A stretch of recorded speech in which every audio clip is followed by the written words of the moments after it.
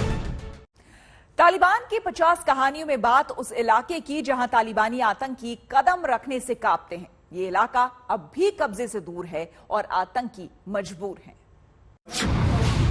कहानी नंबर 46। अफगानिस्तान में तालिबान के प्रवक्ता ज़बीउल्लाह मुजाहिद ने घोषणा की है कि अफगानिस्तान में चल रही जंग खत्म हो गई है। लेकिन दूसरी ओर अज्ञात जगह से जारी किए गए एक संदेश में अफगानिस्तान के उपराष्ट्रपति अमरुल्लाह सालेह ने कहा है कि राष्ट्रपति अशरफ गनी के देश छोड़कर चले जाने के बाद अब वो अफगानिस्तान के कार्यवाहक राष्ट्रपति हैं और जंग अभी खत्म नहीं हुई है। कहानी नंबर 47। जहां एक तरफ अशरफ गनी ने अफगानिस्तान छोड़ दिया है, वहीं अमरुल्लाह सालेह उन कुछ अफगान नेताओं में से एक हैं जो तालिबान नियंत्रण के खिलाफ एक विरोध आंदोलन शुरू करने के लिए तैयार हैं और सशस्त्र तालिबान लड़ाकों के देश पर कब्जे को अवैध बता रहे हैं। कहानी नंबर 48। फ्रांसीसी पत्रिका शेर पंशीर में लिखे गए एक लेख में अफगानिस्तान के मशहूर नेता अहमद शाह मसूद के बेटे अहमद मसूद ने पिता के नक्शे कदम पर चलते हुए तालिबान के खिलाफ जंग लड़ने की घोषणा कर दी है। कहानी नंबर 49। पंशीर घाटी को जीतना तालिबान के लिए मुश्किल रहा है। इस बार भी पंशीर तालिबान के खिलाफ मजबूती से खड़ा नजर आ रहा है। पंशीर घाटी का अर्थ है 5 शेरों की घाटी। इसका नाम एक किंवदंती से जुड़ा हुआ है। माना जाता है कि 10वीं शताब्दी में 5 भाई बाढ़ के पानी को नियंत्रित करने में कामयाब रहे थे। कहानी नंबर 50। अमरुल्लाह सालेह का जन्म पंशीर प्रांत में हुआ था और वो वहीं ट्रेन हुए हैं। चूंकि पंशीर घाटी हमेशा से प्रतिरोध का केंद्र बना रहा, इसलिए इस क्षेत्र को कभी कोई जीत न सका। न सोवियत संघ, न अमेरिका और न तालिबान इस क्षेत्र पर कभी नियंत्रण कर सका। आज तक ब्यूरो।